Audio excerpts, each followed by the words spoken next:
reminding everyone who is in charge here.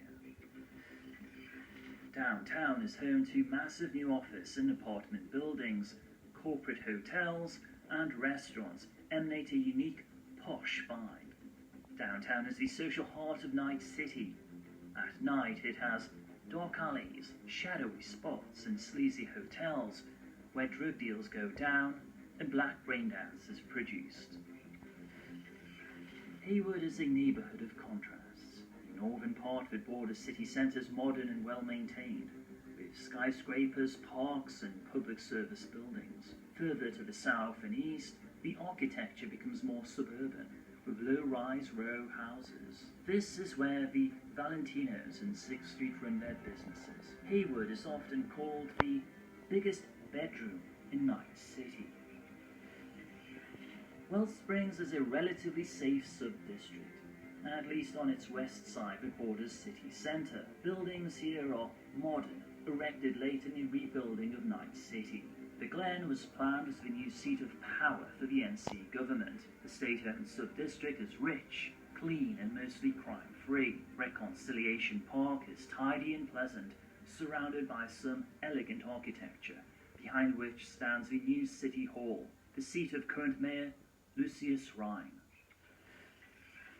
The mega buildings and apartment blocks of Vista del Rey seem run down and neglected. Life here goes on, but this part of the city is dying a slow and painful death.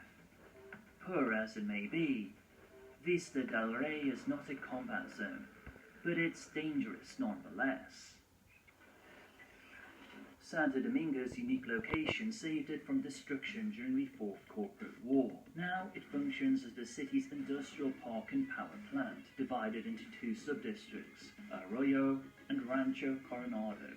Santo Domingo is subject to constant change.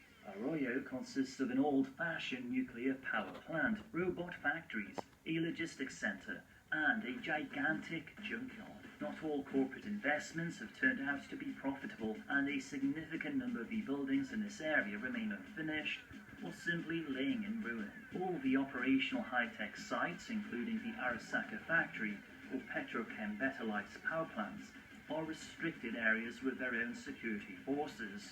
Rancho Coronado was advertised as a place for corporate and factory workers to live out the American dream.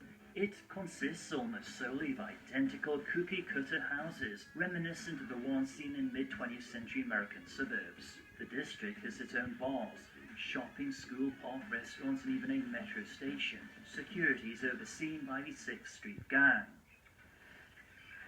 Originally, investors poured massive sums into Pacifica in an attempt to create a booming tourist resort.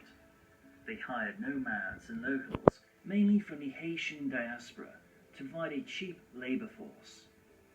However, during the Unification War, most investors withdrew their funding and abandoned Pacifica. In an unprecedented act of initiative, a local gang called the Voodoo Boys unified the clueless locals to create a new Creole community in the area.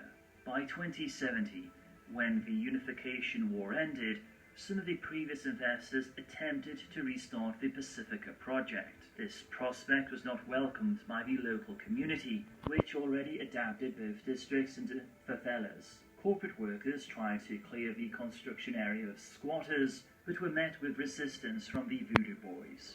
Further attempts made by the NCPD escalated to full-scale riots that lasted for weeks. The city council shut down all city services in Pacifica to force the Voodoo Boys and the locals to leave, but to no avail.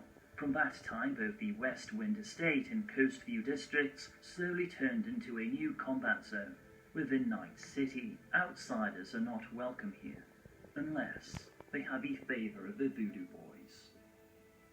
Thank you for chipping in.